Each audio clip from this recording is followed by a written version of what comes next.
오늘 시간에는 어둠을 뚫고 찾아온 기쁜 소식, 주 예수 나의 산소망이란 제목으로 함께 말씀의 은혜를 나누길 원합니다.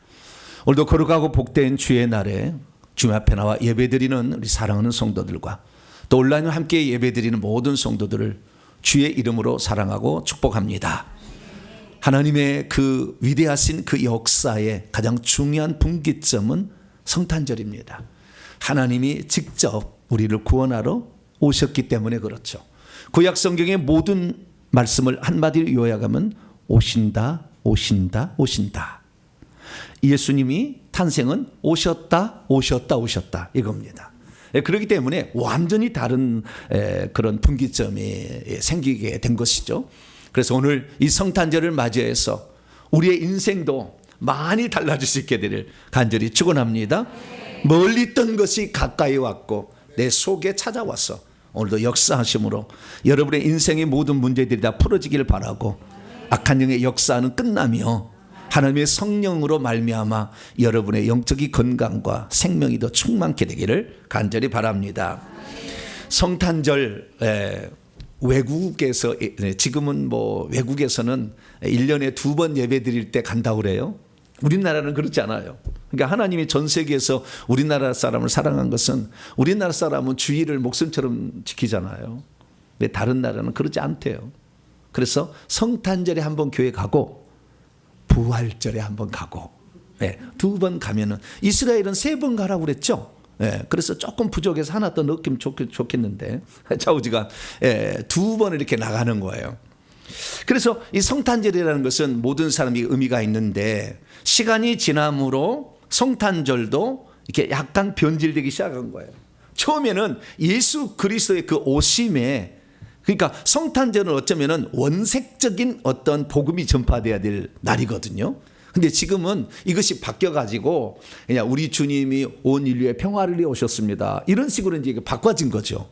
물론 평화를 안 준다는 건 아닌데 그 평화가 중요한 게 아니거든요. 평화가 왜 생겼는가? 그 평화를 주시기 위해서 주님이 그냥 하나님과 우리 사이의 평화지 이 인류의 평화가 아닌 거예요, 사실은. 그래서 하나님과 우리 사이에 막힌 담이 허물어져서 화해 제물로 오신 예수 그리스도로 말미암아 우리가 하늘나라에 들어갈 수 있게 된 것이 감사한 것이지. 할렐루야. 주님이 오셨다고 해도 이 세상의 어두움과 이 세상의 싸움은 끝이 없습니다. 이 세상은 죄인들이 가득 찼기 때문에. 그래서 정확히 알아야 되는데 이 교황이 무슨 성탄절 축전을 이렇게 하는 거 보면은 모든 인류에게 동생아지들에게도 평화를 막 이런 식으로 나가는 거잖아요. 지금은 완전 이상해졌어요. 그래서 우리는 원래 하나님이 우리에게 주시고자 하는 성탄절의 의미를 되새길 수 있는 이 시간 되기를 바랍니다. 성탄절이란 예수 그리스도의 탄생을 축하하기 위해서 교회가 지키는 명절 가운데 하나입니다. 우리는 이 성탄절을 12월 25일로 지키고 있죠. 이것은 기독교가 처음부터 성탄절을 지키지 않았기 때문에 그렇습니다. 만약에 예수 그리스도의 성탄절을 처음부터 지켰다면 날짜를 알았을 거예요. 근데 처음부터 이 성탄절이라는 것에 대해서 사람들이 예수의 탄생에 대해서는 별 생각을 안 했던 거예요. 그래서 지나가다가 100년이 지나서 200년 사이에 비로소 예수님의 탄생의 의미가 있지 않겠나라는 생각을 하게 된 거예요.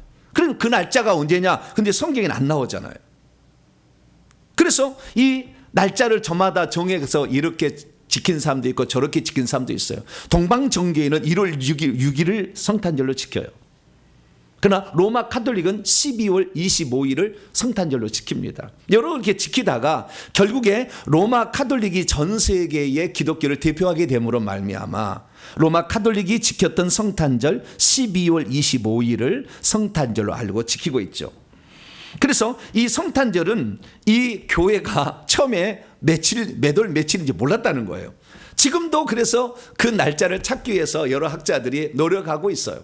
그래서 이런 학자는 이렇게 저런 학자는 저렇게 이렇게 얘기하고 있습니다. 그런데 날짜가 중요한 것이 아니라 그날 예수님이 태어났다는 것이 중요합니다. 할렐루야. 날짜 혹시 틀려도 주님이 그거 빵점 이렇게 처리하지 않을 거라는 거죠. 그 의미를 알면 되는 것이죠. 그래서요, 인류의 역사가 예수 그리스도의 탄생에 매우 중요한 영향을 미쳤는데, 예수 그리스도께서 탄생하기 전을 BC라고 말을 합니다. Before Christ. BC의 약자, BC는 약자인데요, 예수님 전이라고 하죠.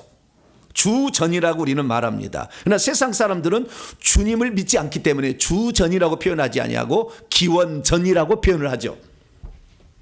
그리고 AD라는 말도 쓰죠. 지금은 올해는 AD 2024년 12월 25일이잖아요. AD라는 말은 영어가 아니에요. 저게 영어가 아니죠. 그죠? 무슨 글자일까요? 네, 글자입니다. 네, 무슨 글자인데. 네. 영어처럼 표기가 되어 있으니까 아노 도미니 이렇게 읽겠죠. 보면은 아노 도미니. 도민이라는 말은 주님의 로드라는 말이가, 그다음에 아노라는 말은 이어라는 말, 영어 이어, 해. 네, 주님의 연로부터 이렇게 얘기하는 주님의 연이라고 하죠. 그러니까 주님의 탄생을 말하는 게 AD예요. 주님이 탄생했다 이런 거잖아요. 그래서 우리는 이것을 주후라고 그렇죠. 주후라고 표현을 하는 것이고, 세상 사람들은 주님이란 말을, 예수님을 주님으로 인정하지 않으니까 기원후라고 표현하고 있죠. 그러면 왜 석가가 탄생하는 걸 기념으로 하지, 세상의 역사는 기념하지 아니하고, 공자가 탄생하는 걸 기념하지 아니하고, 무함마드가 태어난 날을 기념하지 아니, 그 날을 통해서 인류의 역사를 이렇게 기원전, 기원후, 주전추 이렇게 인류의 역사를 이렇게 구분하게 됐냐는 거예요. 이것은 하나님의 커다란 섭리가 아니겠어요? 지금도 우리나라는 이 주전, 주후라는 이 연력을 쓰고 있잖아요. 석가 탄신일을 기념으로 쓰는 게 아니고, 우리나라 어떤 사람은 단군 탄신일을 기념으로 쓰자 이렇게 얘기하는 사람도 있는데, 그건 이제 뭐 그쪽에서 하는 것이고요. 전 세계적으로 우리가 예수님을 믿든 안 믿든, 공산주의든 민주주의든 간에 다 이 BC AD를 사용한다는 것은 인류의 역사에 예수 그리스도의 탄생은 신기원을 이뤘다는 것을 우리에게 말해주고 있는 것이죠. 그 중에서도 우리가 이제 그 탄생에 관하여 석가탄신이라는 말도 쓰거든요. 그런데 탄신이라는 말은 맞는데 석가가 오셨다는 면을 쓰기 시작한 거예요. 기독교에서 따온 거예요. 예수님은 탄생한 것입니까? 아니면 오신 겁니까?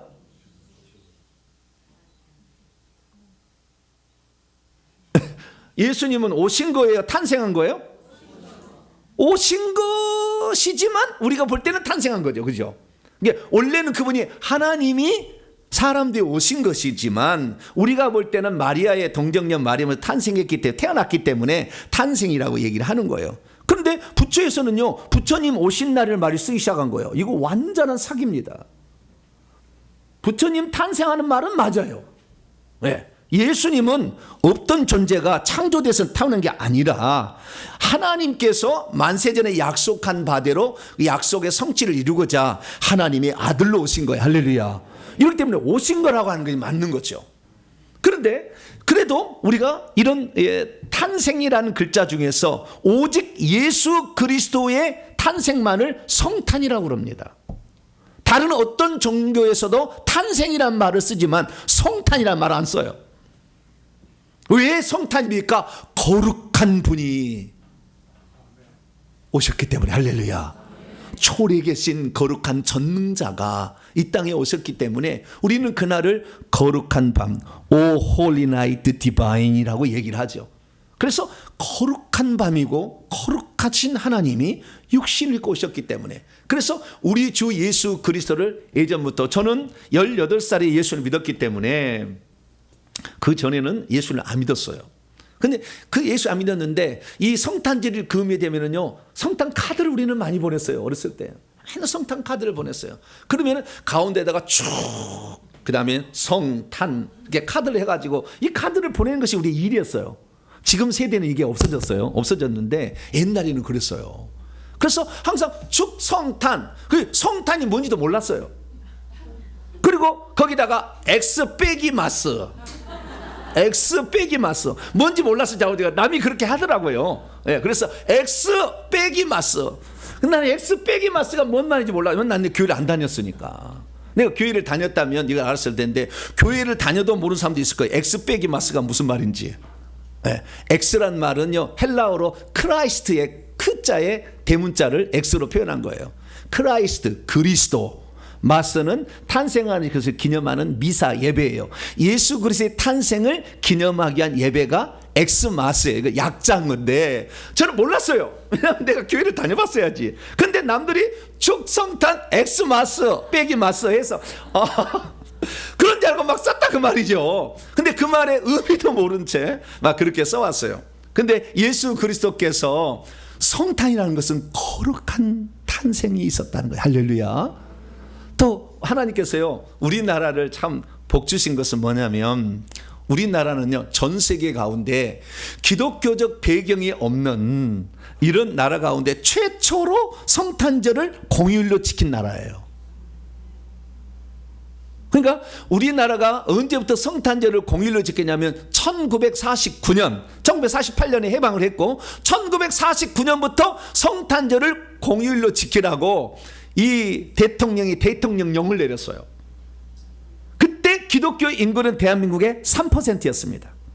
3%였는데 1월 24일 날은 모든 관공서는 쉰다고 명령이 떨어졌어요. 그래서 그날 쉬기 시작한 거예요. 그래서 이 아시아권, 특히 이런 불교권에 있는 나라는 상상할 수 없는 일이었어요. 이슬람권도 상상 없는 일이죠. 근데 우리는 아시아권이라는 것은 불교권에 속해 있잖아요. 근데 그 불교권에 속해 있는 나라가 3%라는 종교를, 기독교를 가지고 있으면서 그날을 공휴일로 지키기 시작해서 저와 같이 아주 불신자의 가정에서 태어나서 고등학교 2학년 때 예수를 안 믿었지만 X 빼기 마스를 맨날 했다니까 제가. 네. X 플러스 마스를 했어야 되는데 X 빼기 마스를 그래서 제가 이렇게 해왔어요. 그건 뭡니까? 하나님께서 우리나라가 해방되는 모든 그 순간부터 이 나라를 하나님의 나라가 되게 하기 위한, 할렐루야, 그런 계획 가운데 있어서 전 세계 가운데 가장 하나님을 잘 믿는 나라가 대한민국입니다. 전 세계에서 가장 하나님의 말씀을 정확히 알고 있는 나라도 대한민국이에요. 여러분은 그 현장에 있다는 걸 아셔야 돼요. 죽어보면 알아. 천국 가면은 이 말이 사실인지 아닌지 정확히 알아. 그래서 우리가 정말 이 대한민국에 태어났다는 거 정말 행복한 것이고, 우리나라가 예수 그리스도의 탄생을 축하했다는 거, 할렐루야. 이 나라가 건국된 그 다음 년부터 이 나라가 이렇게 엄청난 하나님을 기뻐하고 예수님의 탄생을 기뻐했으니 예수님이 복 주시겠어요, 안 주시겠어요? 주시죠. 모르는 나도 X 빼기 마스를 맨날 보냈으니까. 엽서를, 그때 당시엔 그랬어요. 엽서를 누가 많이 받느냐. 그래서 성탄절 되면은 엽서를 걸어놔요. 이렇게 선에다가 해가지고 다 걸어놔. 그래서 몇 개를 걸어놨느냐 사진을 찍어가지고 보여주면서 나 성탄 축하 카드 이렇게 받았다. 이게 성탄절이 된다래. 아실단가 모르겠어요. 옛날 분들은 아셔요. 그 정도로, 그래서 참 우리가 이렇게 모를랐지만 우리나라를 하나님이 특별히 사랑해서 성탄의 기쁨을 함께 나누겠으니 오늘 그 성탄의 기쁨이, 성탄의 그 축복이 여러분의 것이 되기를 축원합니다. 그래서 오늘 예수 그리스도께서 탄생하셨는데 천사가 뭐라고 일러주냐면 이 탄생의 소식은 온 백성에게 미제 큰 기쁨의 소식이 될 거다. 유대인들만을 위한 것이 아니라 온 인류의 큰 기쁨의 소식이 될 것이라고 전해주고 있습니다. 왜 예수 그리스도의 탄생은 온 인류에게 기쁨을 전해주는 복된 소식이 될 수 있었을까요? 오늘은 그 이유에 대해서 한번 살펴보면서 우리가 오늘 예수 그리스도의 탄생에 우리가 이러한 감격적인 은혜를 받은 세대에, 그리고 그 은혜 가운데 태어났음을 알고 주님께 온전히 감사하는 복된 성탄절 절기가 되기를 바랍니다. 자, 오늘 본문 말씀은 어떤 말씀입니까? 예수께서 탄생하시던 날 밤에, 그날 밤이에요. 갑자기 주의 천사가 목자들에게 나타나더니 온 백성이 미칠 큰 기쁨의 좋은 소식을 전해 주었는데, 그것은 그날 밤 다윗의 동네인 베들레헴에서 온 인류를 구원할 구주가 나셨다고 했는데, 그 구주가 구약에 약속된 메시아 그리스도일 뿐만 아니라 여호와 주님이라고 했다는 말씀입니다.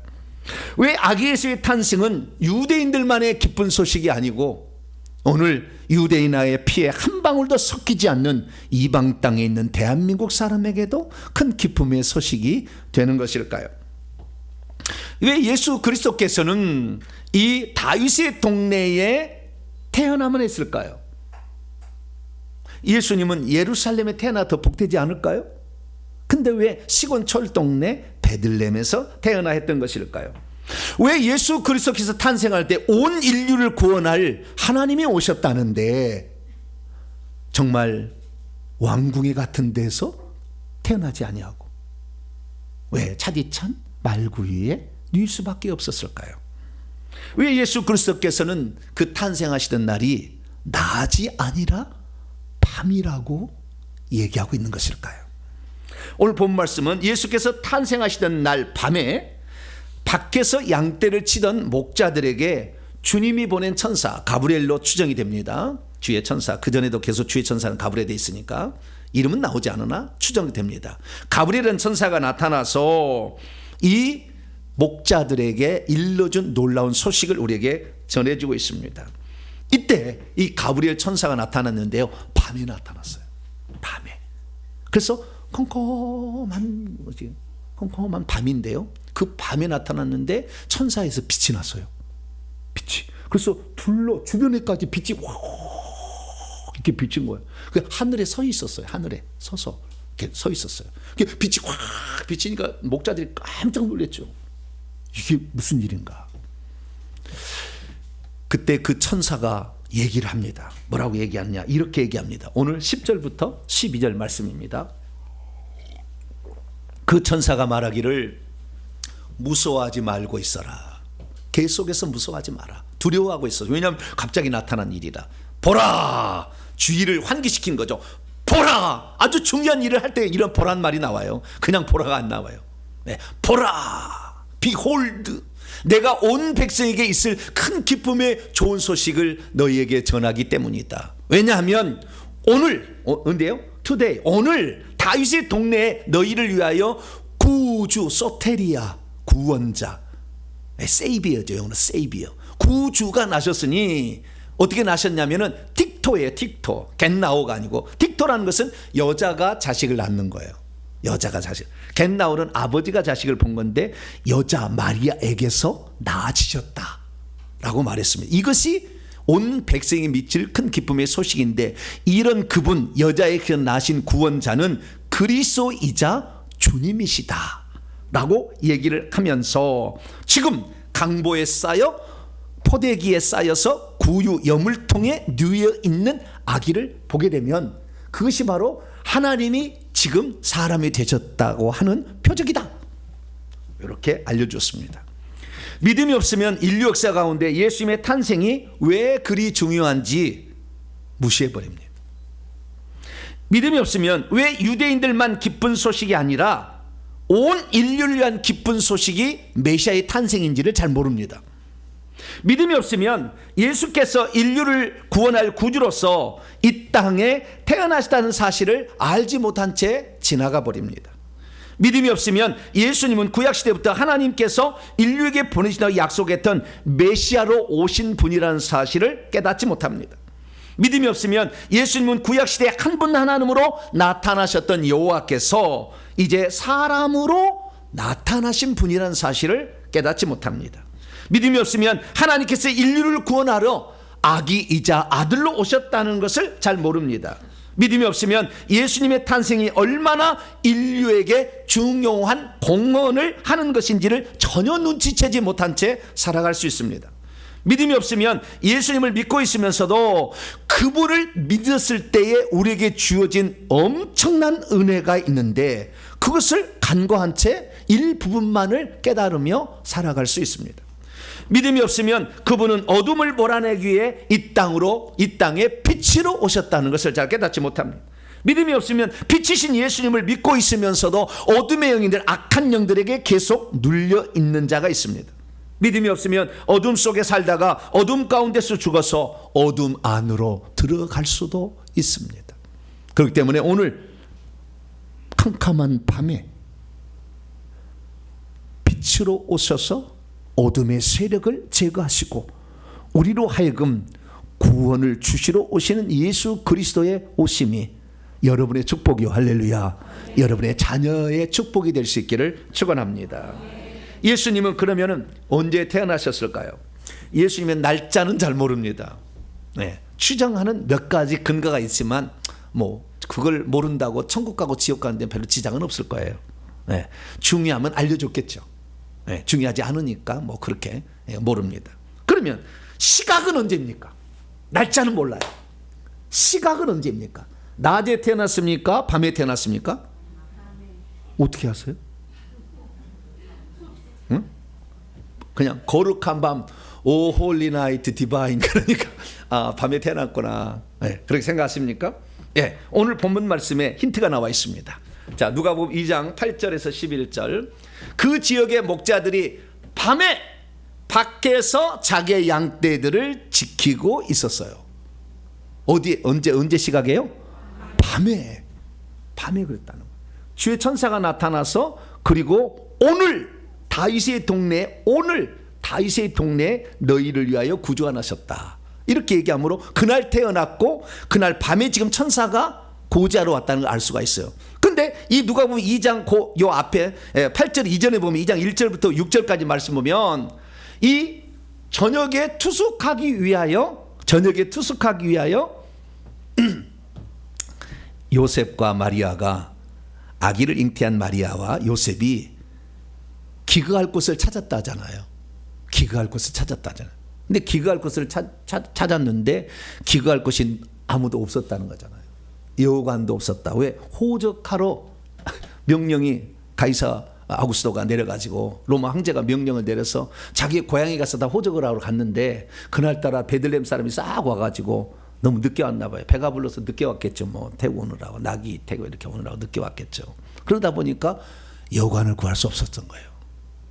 저녁에 자야 되는데, 그러니까 저녁에 자야 될 여관이 없어서 어쩔 수 없이 낙이 있는 마국간에 가게 됐고 거기서 탄생했으니까 밤에 탄생했다는 것이 성경의 정황으로 알 수 있는 거죠. 그러니까 예수님은 최소한 밤에 오셨다라는 사실을 우리는 알 수가 있게 되는 것이죠. 그러면 왜 예수께서 태어나신 그 시각이 낮이 아니라 밤이었을까요? 낮에 태어나면 안 되는 것입니까? 그래도 되겠죠. 그래도 되겠지만 밤에 태어났다는 말은 의미가 상당히 있는 거예요. 왜냐하면 요한복음에 읽어보게 되면 밤이라는 말이 항상 의미심장하게 나와요. 의미심장하게. 그래서 좀 이따 살펴보겠습니다만은 이 요한복음에서 밤이라는 말은 상당히 의미심장하게 나와요. 그래서 이 밤이라는 말, 그래서 이 예수 그리스도께서 낮이 아니라 밤에 태어났던 것은 먼저는요 선지자의 예언을 이루기 위해서 그랬어요. 자, 이사야 9장 1절 2절 말씀 보면 전에 고통받던 자들에게는 흑암 어둠이 없으리로다. 고통받는 자는 어둠 가운데 있단 말이잖아요. 옛적에 여호와께서 수불론 땅과 납달리 땅에 멸시를 당하게 하셨더니 후에는 해변길과 요단 저쪽 이방의 갈릴리를 영화롭게 하셨다. 흑암에 행하던 백성이, 어둠 가운데 행하고 있던 백성이 큰 빛을 보게 될 것이고 사망의 그늘진 땅에 거주하던 자에게 빛이 비칠 것이라고 했어요. 그러니까 어둠 가운데 빛으로 오신다 라고 성경은 예언되어 있었다는 거죠. 그러니까 예수님은 어둠 가운데 와야 되는데 그 어둠이 물론 이 땅에서 낮과 밤이라는 물리적인 이 어둠 가운데 오셨죠. 그래서 밤에 태어난 거예요. 그런데 주님께서 이사야 말씀을 통해서 말씀하신 걸 잘 들어보니까 이것도 엄청나게 의미심장한 거예요. 왜냐하면 예수님께서 수불론 땅과 납달리 땅, 해변길 요단 저쪽의 이방의 갈릴리, 여기가 어둠에 있다는 거잖아요. 어둠에 있다는 거잖아요. 여기에 가신 거예요. 여기에 가신 거예요. 여기에서 태어나시고 여기에서 활동하실 거예요. 그래서요 수불론 땅과 납달리 땅은 매우 중요한 겁니다. 그래서 제가 지난번에 한번 마태복음 강의했는데요. 천천히 보세요. 제가 여기 가겠습니다. 이게 여기 한가운데가 여기 초록, 파란색 여기가 갈릴리 바다예요. 갈릴리 바다예요. 근데 갈릴리 바다인데 스불론 땅과 납달리 땅을 영화롭게 한다고 그랬잖아요. 여기에 빛이 비칠 거라고 그랬잖아요. 그래서 우리는 스불론 땅과 납달리 땅이 있다. 그렇게 여기가 이제 이스라엘 12지파가 이스라엘 12지파가 이 땅을 분배를 받은 거예요. 이렇게 제비 뽑기로. 그럼 왜 이사갈도 있고 므낫세도 있고 뭐 아셀도 있잖아요. 그럼 왜 스불론 땅과 납달리 땅에 빛이 비친다고 했느냐? 찬차에 봤더니 스불론 땅에 나사렛이 있어. 예수님이 탄생한 곳이 어디요? 나사렛이요. 그럼 예수님이 3년 반 동안 공생을 사신 것이 가버나움이에요. 가버나움에 전세를 얻었는지 월세를 얻었는지 모르지만 자기가 여기서 사셨어요. 이 가버나움은 어디 땅이요? 납달리 땅이잖아요. 그래서 주의 말씀은 하나도 의미 없는 것이 없어. 할렐루야. BC 730년에 예언한 거예요. 예수님 오시기 전에. 그래서 예수님이 나사렛에서 왜 태어났는가? 아니, 나사렛 사람이라고 불렸는가? 태어날 때는 베들레헴에 왔어요. 이것은 또 다윗의 족속인 거로 다윗에 태어나다고 얘기를 하는 거예요. 자, 그럼 천천히 보게 되면 이 갈릴리호수가 있는데요. 이 갈릴리호수는 여기 좌우가 한 12km 제일 먼 데가 돼요. 여기만 21km 되는 건데요. 이 북쪽에 가버나움이라는 곳이 있거든요. 여기가 납달리 땅이에요. 그래서 예수 그리스도께서는 성경을 정확히 이루기 위하여 흑암에 앉은 백성들에게 오셨는데 빛을 비추기 위하여. 그래서 저녁에 오신 거예요. 밤에. 뿐만 아니라 그러면 이것이 밤이 물리적인 나이트인가? 성경은 이렇게 말합니다. 예수님이 오셔서 어디 가서 일을 했느냐? 가버나움 요 지역에 가서 갈릴리 근방에 가서 사역을 했는데 여기에 뭐가 많았느냐? 앓는 자, 질병의 고통에 시달리는 자, 귀신과 간질에 시달리는 자, 병든 자, 가난한 자, 소외된 자, 약한 자가 거기에 살았기 때문에 그렇습니다. 그래서요, 예수 그리스도께서 이 땅에 오실 때 어디에 오셨느냐? 병들고 고통받고 귀신에게 시달린 자들을 살리려고 오셨어요. 할렐루야. 그럼 교회는 뭘 해야 되겠어요? 병들고 귀신에 시달린 자를 건져내셨던 예수님의 삶을 따라가야 되겠죠. 근데 오늘날 교회는 이 일을 해줍니까?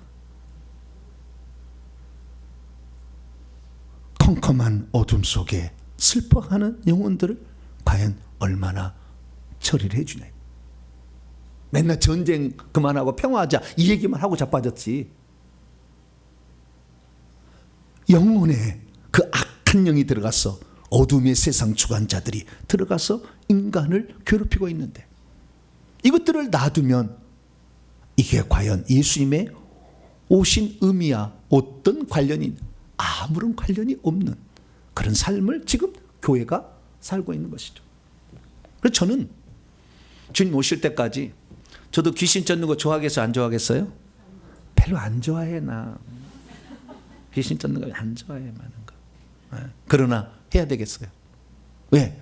주님이 밤에 어둠의 흑암 가운데 처한 백성을 살리려고 빛으로 오셨다는데 예수님을 따라서 살아야지.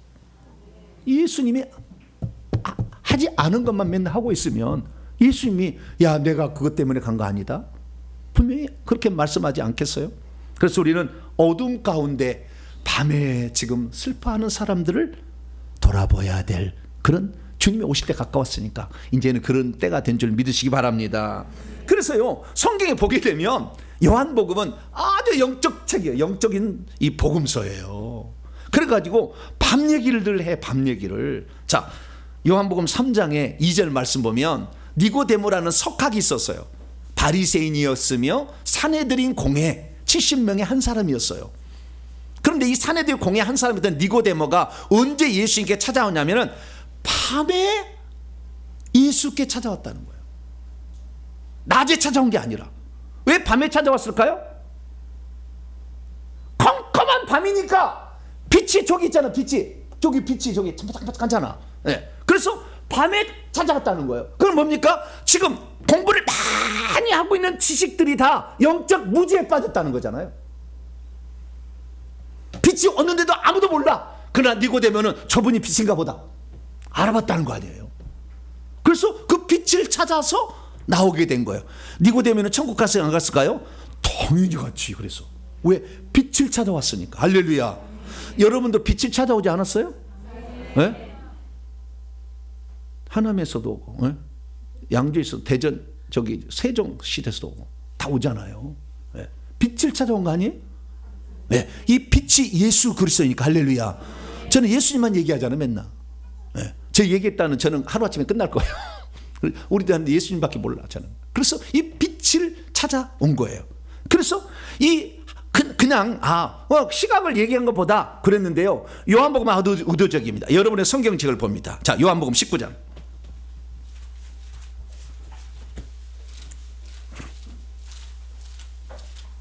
요한복음 19장. 여러분의 성경책을 봐요. 39절입니다. 요한복음 19장 39절 시작. 일찍이 예수께 밤에 찾아왔던 니고데모도 몰약과 침량 섞은 것을 100리트라쯤 가지고 온지라. 밤에 찾아왔던 니고데모라고 왜 소개하냐 그 말이에요. 여기다는 앞에는 올 때 밤에 왔다 뭐 그렇게 말할 수 있잖아요. 근데 다시 집어넣어줘. 밤에 칠흑 같은 어둠에 많이 알고 있으나 영적인 무지에 사로잡혀 있어서 지식에 함몰되어 있어서 주님을 발견하지 못하고 흑암 거짓된 것에 따라가고 있던 수많은 사람들 가운데 진리 대신 예수 그리스도, 빛 대신 예수 그리스도를 누가 찾아왔다? 70분의 1이 찾아왔다는 거예요.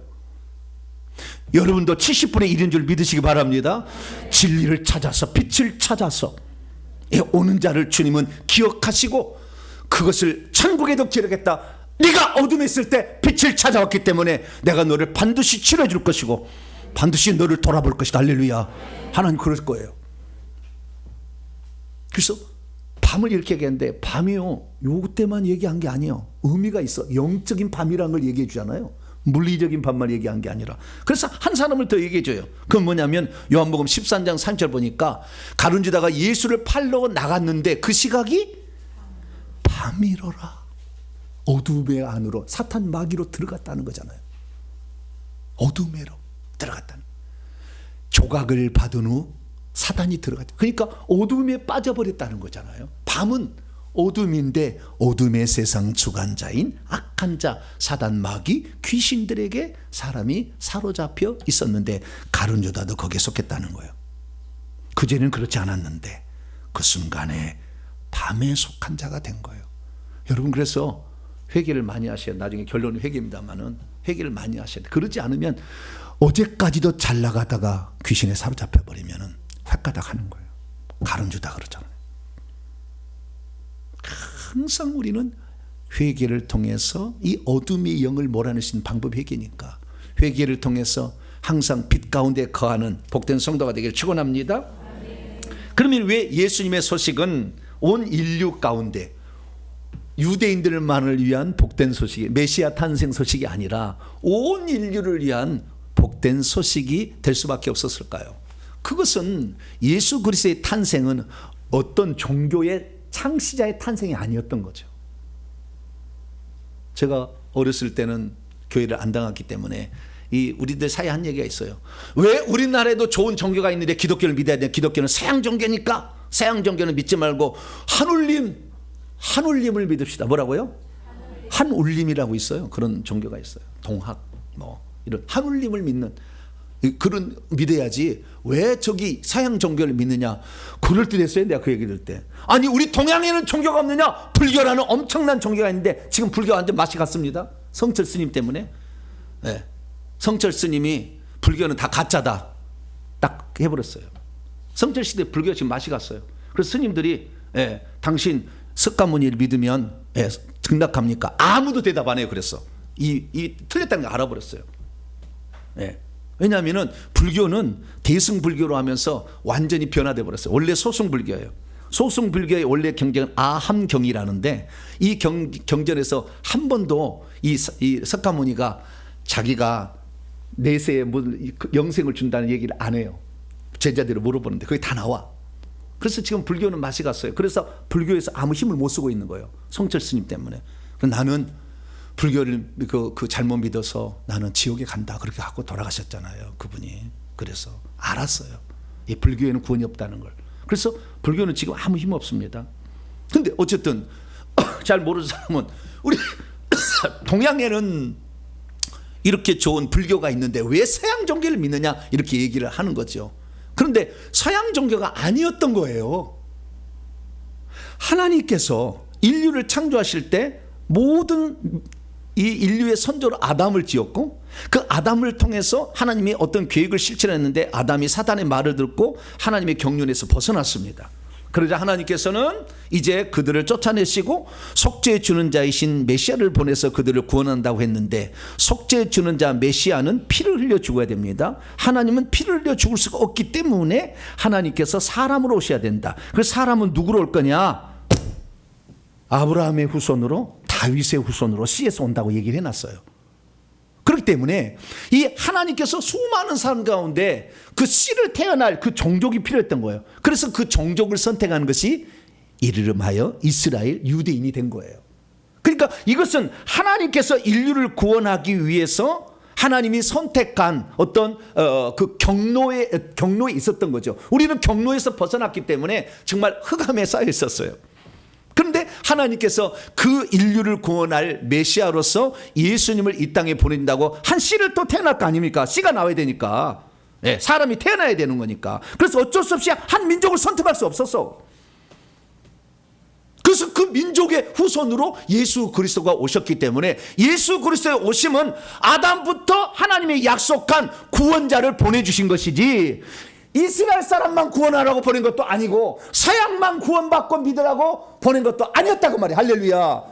우리를 위한, 모든 인류를 위한, 하나님은 모든 사람이 구원을 받으며 진리의 지식에 이르기를 원하신다고 말이죠. 그렇기 때문에 오늘 우리를 위한 것도 이었어요. 그리고 그건 잘 몰랐지. 처음에는 아, 이스라엘 종교였던 모양이구나, 이렇게 한 편파적인 생각으로 생각했는데 그게 아니었어요. 예수님의 이 오심은 하나님의 만세전의 경륜에 따라서 시간이 때가 참에 오신 분이었기 때문에 이것은 유대인들만을 위한 기쁜 소식이 아니라 온 인류를 위한, 다시 말해서 죄 가운데서 영원토록 멸망 가운데 흑암 가운데 놓인 자들을 건져주기 위한 복된 소식이었음을 믿으시기를 축원합니다. 그래서 이 예수 그리스도는 이 세상에 오신 참빛이요, 이 세상을 위하여, 유대인만을 위한 게 아니라 이 세상의 각 사람을 위하여 하늘에서 내려온 참된 빛이. 왜? 어둠 가운데 있으면 자기가 어디 있는지 모르잖아. 컴컴하니까. 내가 지금 귀신에게 사로잡혀 있는지, 내가 지금 귀신이 주는 가난에 사로잡혀 있는지, 귀신이 주는 질병에 사로잡혀 있는지 뭔지 잘 모르잖아. 캄캄한데. 그러니까 하나님께서 이 세상에 그 빛을 비추려고, 그래서 이 세상에 오셨어요. 근데 세상이 그를 알지 못했고, 심지어 이 약속의 메시아를 보내고 약속한 유대인들도, 자기 자신에게 속한 백성인 유대인들조차 예수님을 영접하지 않았다고 섭섭한 마음을 요한이 요한복음에다가 기록해 놨어요. 그렇기 때문에 우리는 예수 그리스도, 이분은 유대인들만을 위한 소식이 아니라 온 인류를 위한 구원의 소식인 줄 믿으시기 바랍니다. 바로 나와 여러분을 위한 놀라운 소식. 할렐루야. 그래서 우리는 예수 그리스도가 서양 종교가 아니라 하나님이 원대한 계획에 따라서 이루어서 비로소 이루신 하나님의 계획 가운데 있는 구원자임을 믿으시기 바랍니다. 그런데 여기에서 놀라운 소식이 있어요. 자, 여러분 성경책을 보세요. 누가복음 2장. 그 기쁜 소식이 뭐냐 그랬더니, 이 기쁜 소식은 구주가 나셨다는 거예요. 11절에 보니까 구주가, 오늘 다윗의 동네에 너희로 하여 누가 나셨어요? 소테르, 구주가 나셨다. 이 구주라는 말은 세이비어인데요, 이 구주라는 말은 신약 성경에는 구주라고 나와요. 구약 성경은 뭐라고 나오느냐? 구원자라고 나와요. 뭐라고요? 구원자. 똑같은 말이에요.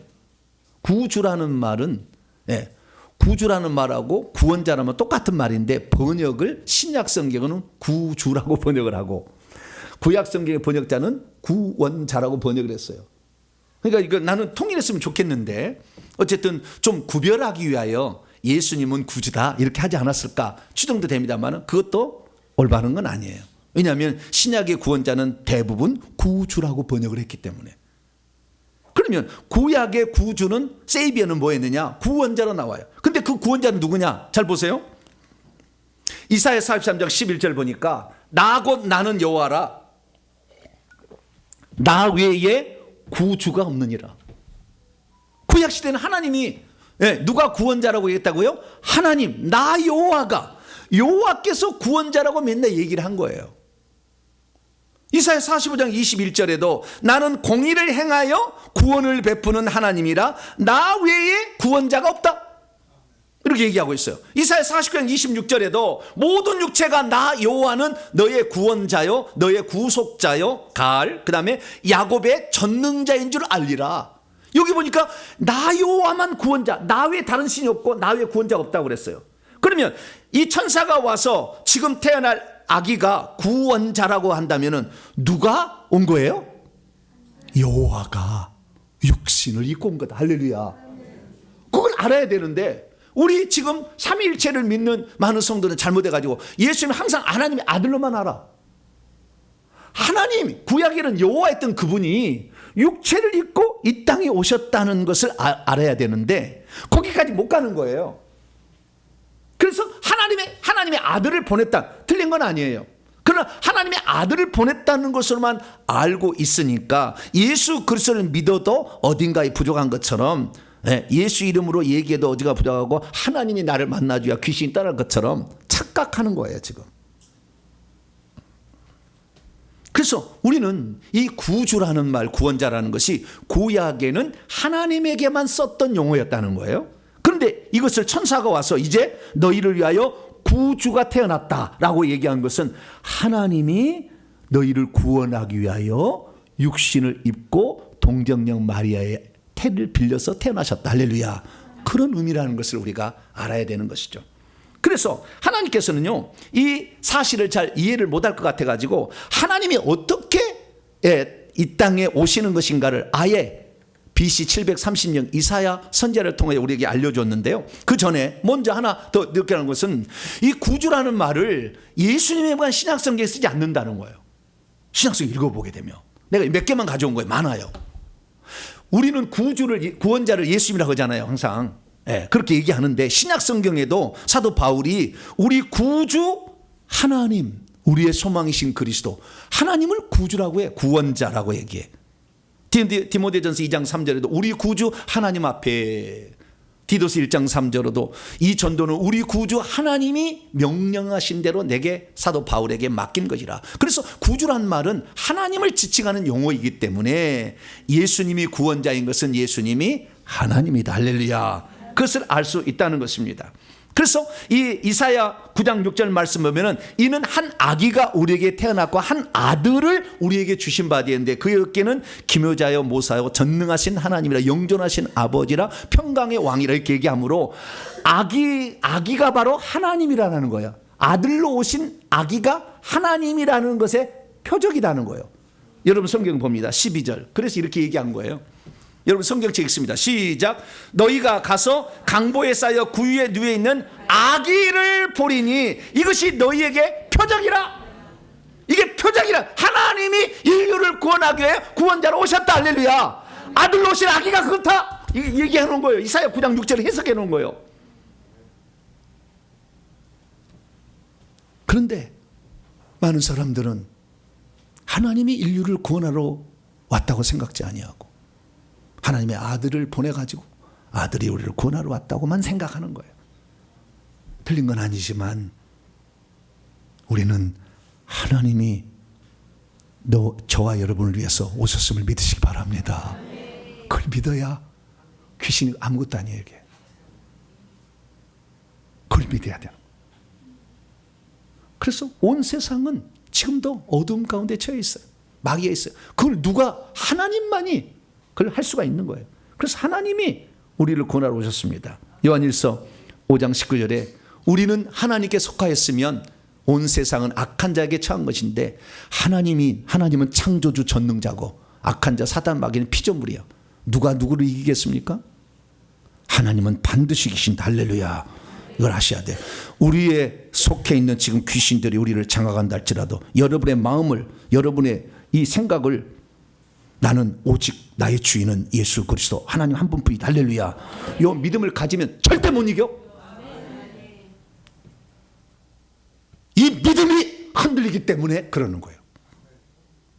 나는 예수 그리스도를 믿고 회개하다가 죽으면 죽으리라, 귀신 죽으면 죽는다 생각하고 끝까지 견뎌버려요. 할렐루야. 그리고 회개하면은요, 이놈이 떠날 수밖에. 왜? 예수의 피가 들어오니까 점점 이격될 수밖에 없어요. 언젠가는 끝나는 거예요. 그래서 저는 요즘에 회개하고요, 딱 오는데 몇 번 했어요? 그러면 500번 했어요. 그러면 할렐루야. 그러면 왜? 당신은 살았어. 내가 그 말이요. 그 얘기가 이제는 당신은 이제는 모든 것에서 자유함을 얻게 되었어. 할렐루야. 그걸 시작했잖아. 지금 끝까지 가면 반드시 우리는 구원을 이루게 될 것이고 악한 영이 자유케 될 것이니. 그래서 우리 속에 들어오신 예수 그리스도, 예수님 육체를 입고 왔다 성령으로 해서 생명으로 우리 속에 들어오셨는데, 이분이 하나님이 나를 지키시는데 감히 어느 놈이 건드려. 그래서 우리는 하나님이 이 땅에 오셨음을 믿으시길 바랍니다. 그런데 세상에 많은 사람들은 오늘도 예수님 때도 흑암에 가득 쌓였잖아요. 지식자들은 다 자기의 지식에 함몰되어 있어가지고 예수님이 온지도 몰라. 70분의 1만 찾아왔어. 종교 지도자였던 사두개인들, 바리새인들, 대지상들, 그 다음에 장로들, 어느 누가 찾아왔어요? 그건 뭐예요? 영적인 무지에 빠져 있는 거예요. 그래서 오늘날에 지금 이 세상을 보게 되면 전부 영적인 무지에 빠져 있는 거예요. 자기의 지식만이 아주 주인이 되어 있어요. 하나님이 우리를 위해서 어떤 일을 하셨는 것을 믿어야 되는데 요게 좀 관심이 없는 거죠. 그래서 자기 스스로 해보려고 하니까 자기 스스로 별 본 것에 다 찾아봐도 안 되는 거예요. 왜? 영적인 세계에 관련이 있는데. 저 여러분들은 영적인 세계를 제대로 알아서 영적인 무지에서 빨리 벗어나게 되기를 축원합니다. 제 설교는 영적인 무지에서 벗어나게 위한 설교가 대부분이에요. 잘 들어보세요. 우리가 원래 우리를 하나님 이런 존재로 만들었는데 사단 마귀 때문에 이런 고통했는데 사단 마귀를 벗어나게 해서 이렇게 해야 된다. 그러면 실상이 드러난다. 할렐루야. 이 얘기하잖아요. 그래서 우리는요, 우리가 예수 믿기 전에는 우리가 어두움 가운데 있었어요. 그래서 이 하나님의 복음이 가려져 있었어요. 가려져 있었어요. 복음이 가려져 있어가지고요, 이 세상의 귀신들이 믿지 않는 자들의 마음을 눈멀게 혼미케 하여서 영광의 복음의 광채가 비치지 못하게 이렇게 했어요. 그래서 흑암이라는 것은 하나님이 이미 이루신 일들에 대해서 무지해서 그것을 내가 혜택을 못 보고 있는 것이 하나가 있고, 왜? 이미 이루신 일이 있는데 그걸 안 믿어, 안 받아들여. 그래서 하나가 있고, 뿐만 아니라 실제적으로 죄를 지어서 귀신이 우리 속에 들어와 있어가지고 귀신이 우리를 공략해서 질병을 주고 가난을 주고 신기를 줘서 잠 못 자게 불면증 시달리게 만들고 이혼하게 만들고 자살하게 만들고 미신 잡신이 들어가서 앞길이 방해돼서 하는 일마다 안 되고 망하게 되는 이런 일들을 귀신이 주고 있는데, 이 흑암의 세력이 잡고 있는데 흑암의 세력을 쫓아낼 생각은 안 하고, 하나님이 나를 왜 내 자식은 장애인 주셨다고 평생 원망하다가 죽어. 얼마나 많은 죄가 지었으면, 조상들이 얼마나 많은 죄를 지었으면 출애굽 20장 5절에 따라서 그 죄값을 우상숭배의 죄값을 3, 4대까지 묻겠다는데, 아무로 3, 4대가 지나도 회개하지 않으니까 또 내려고 뭉쳐가지고 거의 막 엄청나게 자궁 속에 들어가면은 이 자궁에 아이가 임신을 될 때 눌러버려. 그래서 장애인이 나오는 거예요. 얼마나 조상이 큰 죄를 지었는지 그 죄값을 받는 거예요. 모든 것이 심는 대로 거두는 겁니다. 그런데도 하나님을 원망해. 하나님이 그렇지 않아요. 흑암의 세력을 잡은 자, 눈을 멀게 해서 이 사실을 못 듣게 하고, 이 사실을 들어도 의심을 줘가지고 결국에 해방, 자유와 해방, 희년의 축복을 선포하기 위해서 오신 예수 그리스도의 온전하심 안에 못 들어가는 거죠. 저와 여러분들은요, 그 예전에 잘못된 지식들 다 버리시길 바랍니다.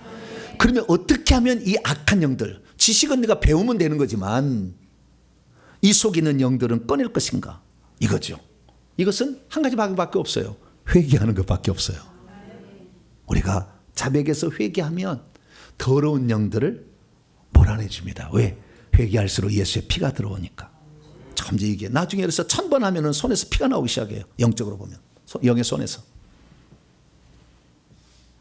그래서 우리가 첫 번째는 하나님이 우리를 위해서, 하나님이 누구시고 하나님이 인류를 어떻게 계획하셔서 천국에 들어가게 할 것이지만 인류가 어떻게 타락했고 그 타락한 인류를 하나님 구원하기 위해서 어떤 일을 하셨으며 그 어떤 일을 하신 것을 믿지를 못함으로 말미암아 지금도 고통받게 있으니 회개를 통해서 이루시라는 이 성취할 수 있다, 하나님의 그 복을 받을 수 있다는 말을 저버림으로 인간은 지금도 어두움 가운데 처해 있는 거죠.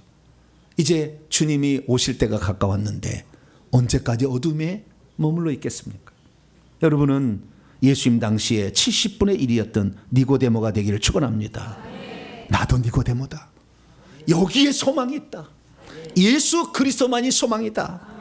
내가 머리가 똑딱하고 잘나서가 아니라 나는 아무것도 모른다. 거듭남했을 때 너는 그렇게 학식이 많으면서도 거듭남의 의미도 모르냐고 예수님 책망해. 요한복음 3장에 많이 지식을 안다고 해서 영적인 지식을 아는 게 아니요, 말씀을 듣고 내가 이 생명을 위해서, 이 생명을 얻기 위해서 오직 주님만이 생명이고 오직 주님만이 나의 구원자 세이비어요, 오직 주님만이 나를 건지시는 전능하신 하나님이시다, 이 믿음을 갖고 회개를 한다면 하나님 그 회개를 통해서 계속 예수의 피를 우리에게 넣어줄 거예요. 그러면 어느 순간에 역전된 날이 와요. 귀신이 누른 그 강력한 힘이 꺾어져. 귀신도 힘을 잃어 이제. 힘을 잃어 온다니까. 처음에는 그렇게 막 저한테 안수 받을 때 막 한 사람도 나중에 안수를 받으면 이제는 조용해. 다서 뜯어버리니까 이제 조용해지는 거예요. 그 분기점에 올라가면 이제 스스로 이길 힘이 막 생겨. 할렐루야. 오, 되는구나. 할렐루야.